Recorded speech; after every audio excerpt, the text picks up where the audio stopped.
Sí, yo he tenido la suerte siempre de trabajar para grandes despachos, es que cualquiera se convertía en promotor en esos años. Exacto. Yo creo que en esos años pasaron dos cosas, que se liberalizó el tema de los agentes inmobiliarios, Sí, eso ha sido que fue, yo creo que hizo mucho daño. Tengo la impresión de que muchas veces el abogado se considera un poco como el médico, al que tú solamente vas cuando tienes una enfermedad, cuando te encuentras mal. Hoy tenemos el privilegio de entrevistar a Rafael.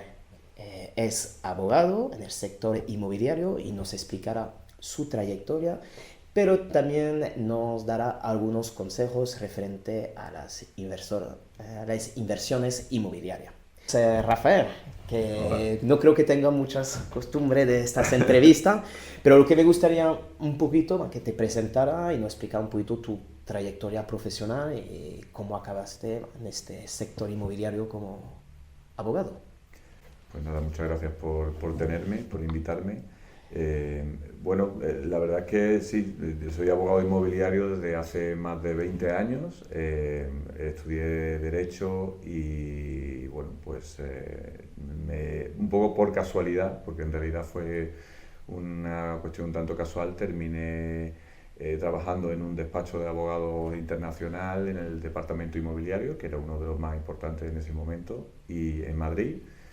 Y aunque era un despacho especializado en otro tipo de cuestiones, bueno, pues tenía un departamento inmobiliario importante, como decía, y era una época curiosa además, porque fue a principios de los años 2000 y la inversión que estaba muy centrada en cuestiones tecnológicas de las .com, pues hubo un momento en que se produjo la explosión de la La burbuja. burbuja de las .com y de pronto mucha de esa inversión se focalizó en el sector inmobiliario. Entonces, bueno, había mucha necesidad de profesionales en ese sector y casi así un poco por casualidad empecé a trabajar en el despacho y desde entonces, pues eso fue en el año 2000, pues más de 23 años ya trabajando en el sector inmobiliario como abogado especializado en el sector inmobiliario. Y ahora tu despacho lo tiene en Madrid. Sí, yo he tenido la suerte siempre de trabajar para grandes despachos. Estuve 10 años trabajando en ese primer despacho de abogados que te decía y en 2010, junto con otra serie de socios, montamos un despacho propio que terminó integrándose también dentro de una firma internacional, con lo cual al final he continuado también trabajando en una firma internacional, pero siempre enfocado en el sector inmobiliario. Por lo menos, o sea, tenemos muchas áreas, todas las áreas del derecho las cubrimos, pero yo me encargo de la parte inmobiliaria. ¿Y tus clientes son clientes extranjeros o españoles?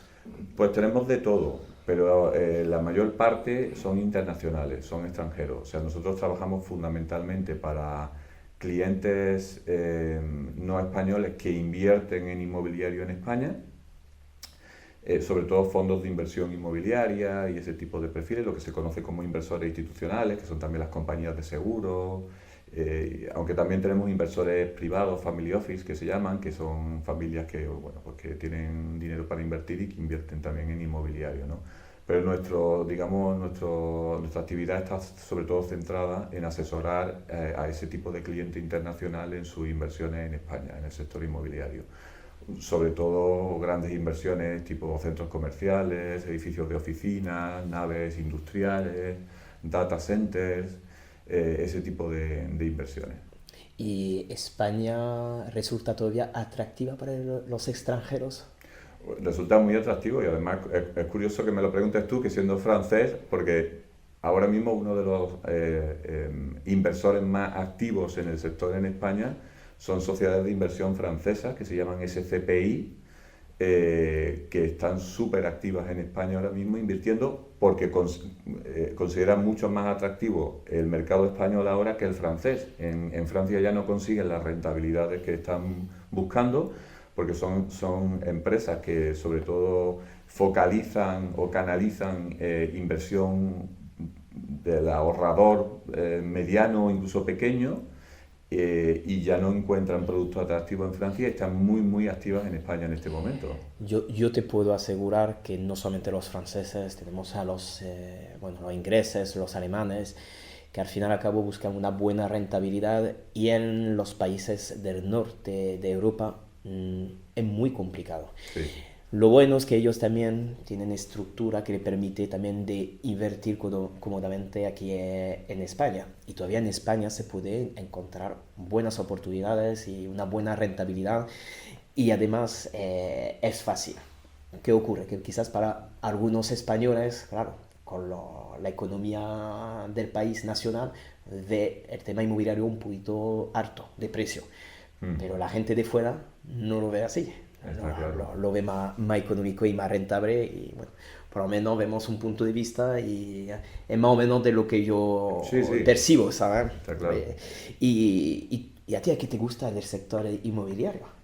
Porque yo no creo que te levantaste una mañana diciendo, me voy a dedicar, o cuando tenía 18 años digo, yo voy a dedicarme a esto. No, como te decía, yo empecé a trabajar en un despacho internacional que su fuerte es el M&A, digamos, el sector financiero, bancario, pero que tenía un área bastante potente inmobiliaria para asesorar a este tipo de inversores profesionales, institucionales, ¿no? Y sin conocerlo mucho me metí y me encantó, la verdad. Es que el sector inmobiliario es muy atractivo. Siendo abogado, además, a mí me da la sensación de que tienes muy los pies en el suelo, te permite tocar muchas áreas distintas, derecho civil, derecho mercantil, derecho administrativo, porque tienes toda la parte de urbanismo y licencia, es decir, es muy variado y es muy interesante, ¿no? Y aunque es verdad que hemos pasado por algunos ciclos en los que ser abogado inmobiliario ha sido muy complicado, por ejemplo, cuando hubo la crisis de 2008, pues bajó radicalmente la inversión en España y fue un momento bastante difícil para dedicarse a esto.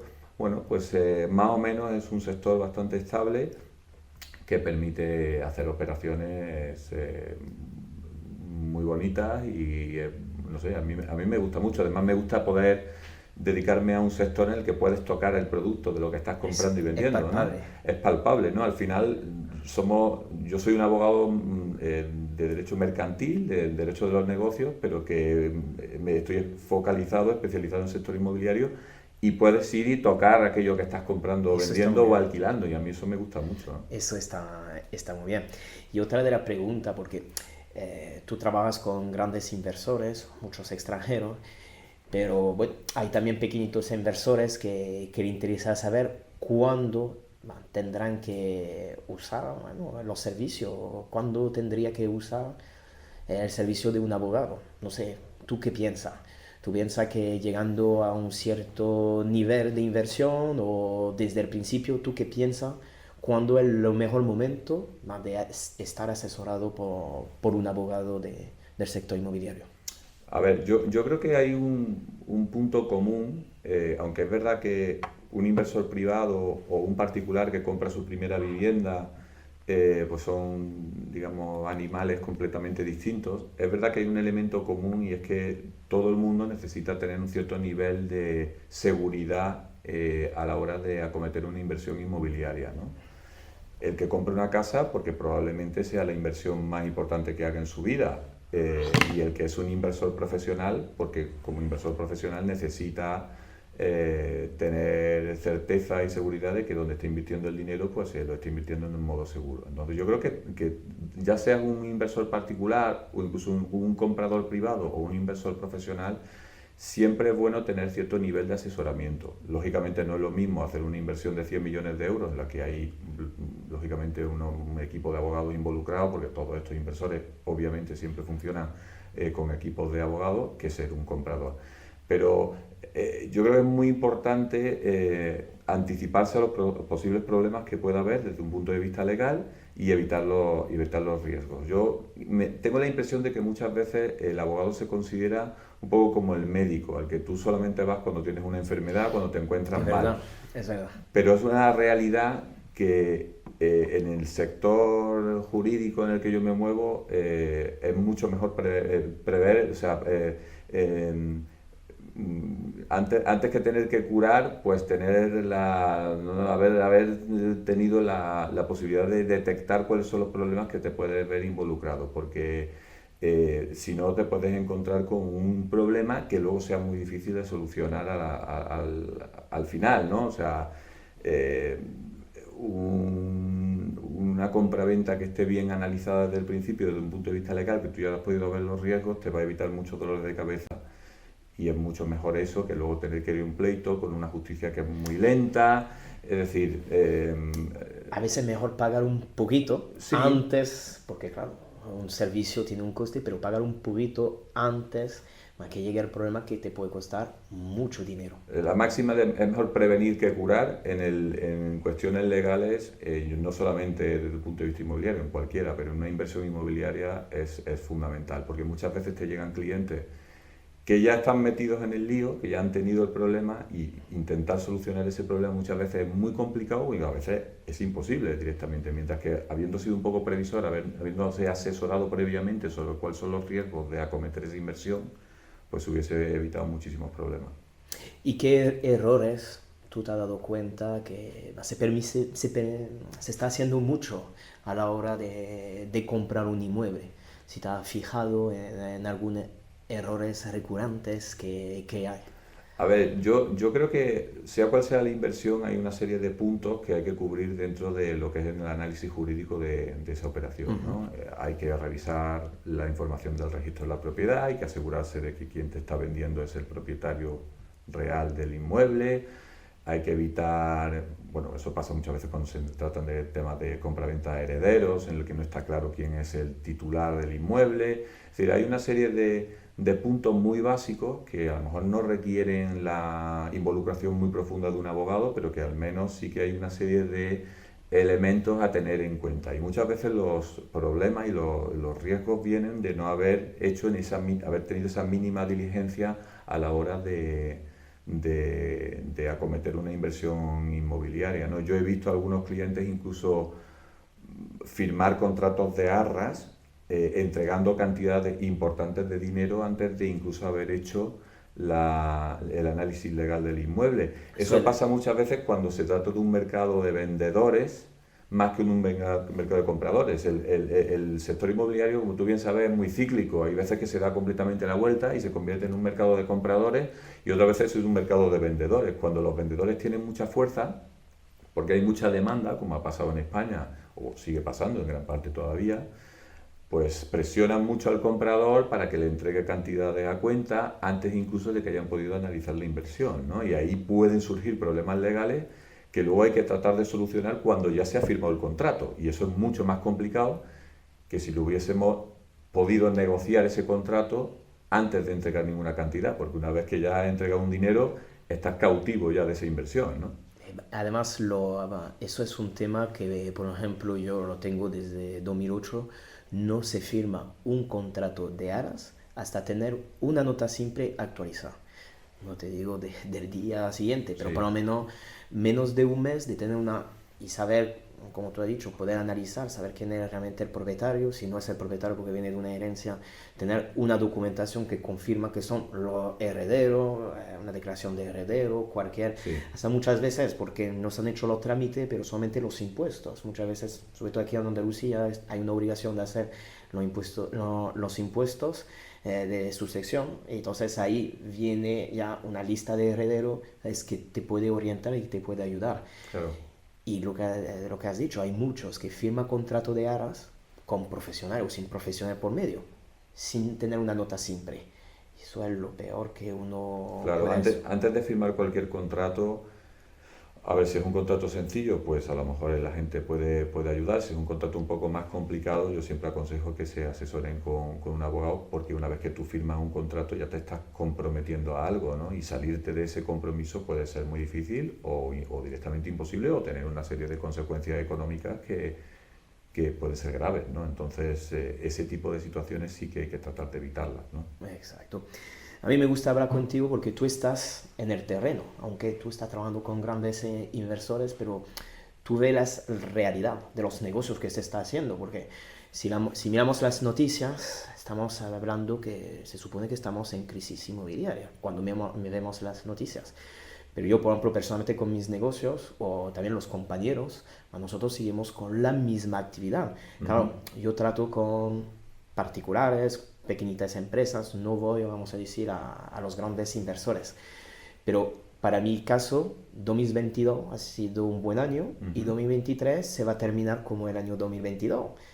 Y 2024 yo no tengo, no sé lo que va a ocurrir, pero no tengo malas sensaciones. ¿Tú cómo lo ves? Cómo se presentó 2023 para ti, que ya está llegando a su fin? Pues está siendo un buen año en general. Lo que pasa que aquí depende del sector, o sea, del subsector inmobiliario del que hablemos, ¿no? Exacto. Lógicamente, no todos los sectores se comportan de la misma manera siempre. Por ejemplo, ahora mismo en grandes inversiones, lo que es el retail, centros comerciales y oficinas, yo lo veo en Madrid, por ejemplo, está sufriendo mucho. Salvo que tengas la suerte de ser propietario de un edificio en el Paseo de la Castellana, que es lujo y que eso no baja nunca y nunca sufre. Otras áreas, por ejemplo, de Madrid, más secundarias, pues el mercado de oficinas está muerto directamente.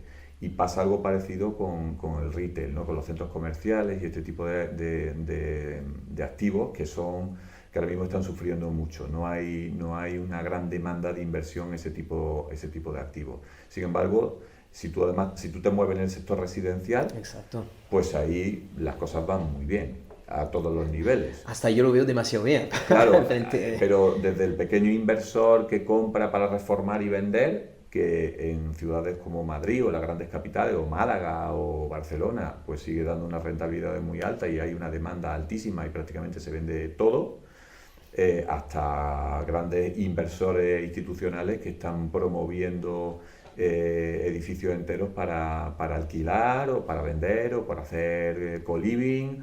Es decir, todo lo que está relacionado con el sector residencial ahora mismo está en un buen momento. El sector hotelero también está muy bien, ¿no? Está relativamente bien, ¿no? O sea que depende un poco y depende del momento en que preguntes.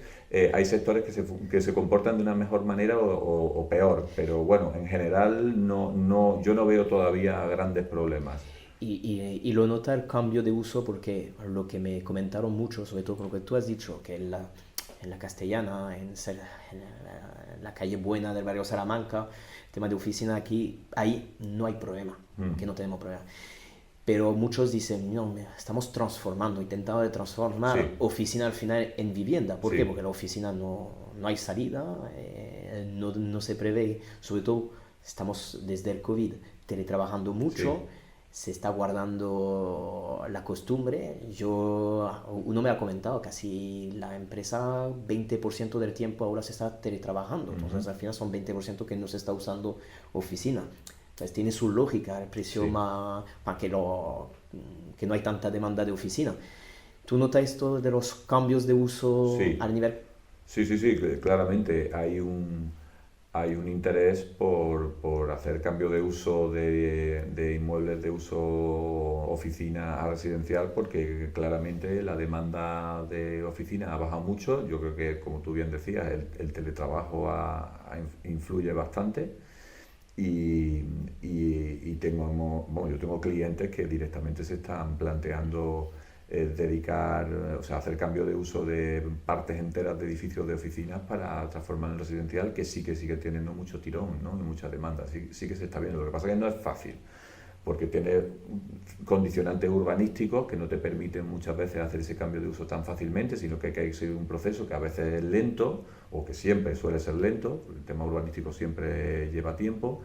Y luego hay un tema, digamos, físico arquitectónico. No todos los edificios de oficinas son susceptibles de ser cambiados fácilmente a un uso residencial. O sea que Eso hay que mirarlo bien. como idea está muy bien, pero hay que ver el coste que tiene y las posibilidades que tiene de hacerlo. Pero sí, claramente es una realidad que se está dando. Y eso que en España el tema del teletrabajo está bajando mucho, ¿eh? Hubo un momento en que parecía que el teletrabajo se imponía de manera clara, y hay empresas que están volviendo a la presencialidad, ¿no? Por lo menos en Madrid se ve con claridad, pero aún así el sector de oficinas está sufriendo y veremos cambios de uso sin duda.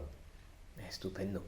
Y para 2024, yo sé que no te va a hacer pronóstico, no tiene bola de cristal, pero yo más de saber qué va a ocurrir, ¿Qué sensación? Más la sensación, porque al final los datos no lo vamos a tener, no sabemos lo que va a pasar, Ya. no sabemos si los tipos de interés van a bajar y se va... Pero tú, ¿qué sensación? ¿Que seguirá igual o...? Yo no preveo grandes, vamos, no preveo grandes cambios, tampoco soy un experto, pero por lo que veo de mis clientes y del sector en el que me muevo, no creo que vaya a haber grandes cambios, sobre todo porque el gran condicionante de estos últimos meses, que están siendo los tipos de interés, no se prevé que vaya a bajar. Parece ser que ya no va a seguir subiendo, pero digamos el coste de financiación sigue siendo muy alto y eso tiene un impacto grandísimo en la inversión inmobiliaria. Entonces, mientras eso no cambie, aparte de que bueno, la situación del mundo desde un punto de vista geoestratégico, Geopolítico, geopolítico, está todo, digamos, muy revuelto y eso tampoco ayuda, ¿no? El inversor es por naturaleza miedoso y no le gusta la incertidumbre ni los conflictos, ¿no? Entonces no creo que vaya a haber un gran cambio en los próximos meses. Yo creo que 2024 será parecido a 2023, que en algunos sectores, como te decía, está bastante parado. O sea, yo veo los grandes inversores institucionales llevan ya varios meses esperando a ver qué pasa con los tipos de interés, esperando, viendo y wait and see, que dicen los ingleses, ¿no? A ver qué ocurre. Y no tengo yo la impresión de que vaya a cambiar radicalmente. yo pienso lo mismo, que decir que vamos a seguir la misma línea, que no irá muy bien en el residencial, puede ser que hasta baje un poquito los precios, que todavía no lo estamos viendo el tema de residencial, y sabemos que bueno, todo lo que es el sector inmobiliario profesional, de oficina, como se suele decir, esto seguirá muy parado, muy parado. Mm. Pero no, personalmente no veo yo una crisis y una bajada importante como muchos esperan. Muchos esperan un Mm. 20, un 30% más. Si mirar a 2008, yo veo que yo lo he vivido 2008, tú lo has vivido también muy bien, y yo recién llegado y era totalmente diferente. Sí. Era totalmente diferente y con unas características diferentes. Es que el mercado inmobiliario se ha profesionalizado mucho. Exacto. O sea, el sector inmobiliario de 2008 con la crisis de Lehman y toda esta Exacto. historia no tiene nada que ver con el mercado inmobiliario de 2023. O sea, afortunadamente se ha aprendido de los errores del pasado y se ha profesionalizado mucho el sector en el sentido, por ejemplo, de que los bancos hoy en día no prestan el dinero a los compradores de la manera tan alegre que lo hacían en 2008, que fue una de las grandes causas de la crisis, ¿no? Tanto fuera de España como en España, ¿no? Entonces, afortunadamente eso ha cambiado para bien y que venga una crisis tan grave como la que tuvimos en esos años parece menos probable, porque todo se hace con mucha más cabeza, con mucho más sentido. Era una época en la que se promovía, por ejemplo, el residencial, que es un sector que estamos hablando de que ahora va bien, pero va bien porque se promueve con un sentido mucho más del negocio, de la rentabilidad, del conocimiento. Los bancos no prestan alegremente el dinero a los promotores salvo que tengan asegurado un nivel de preventa alto. Antes se construía lo que fuese y luego se intentaba vender. Ahora se piensa mucho más qué es lo que se puede, qué es lo que se vende y entonces ya se construye y el banco está muy pendiente de que eso sea así, controlando los gastos, controlando las ventas, controlando todo para que el sector no se vuelva loco. No hemos llegado ni a acercarnos a los niveles de construcción que se dieron en esos años, que construíamos más que varios países europeos juntos.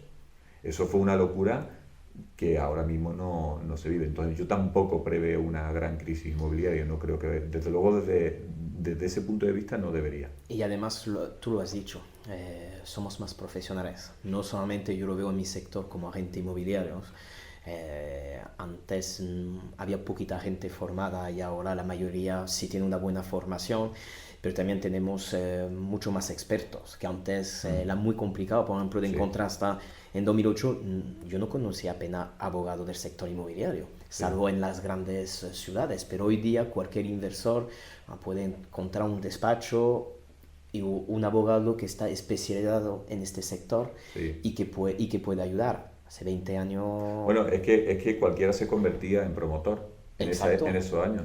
Exacto. Yo creo que en esos años pasaron dos cosas.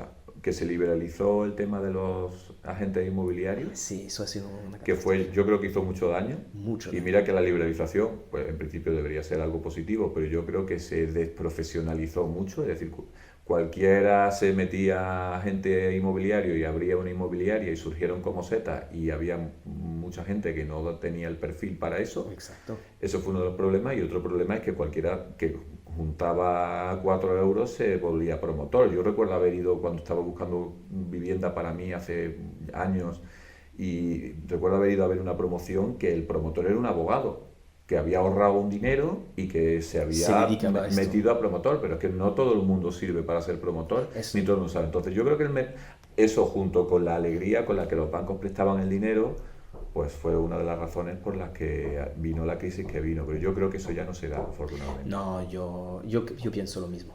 Bueno, muchísimas gracias, Rafael. Ha sido una bonita charla. A mí me ha encantado y espero poderte hacerte otra entrevista en el futuro. Muy bien, muchas gracias a ti por tenerme.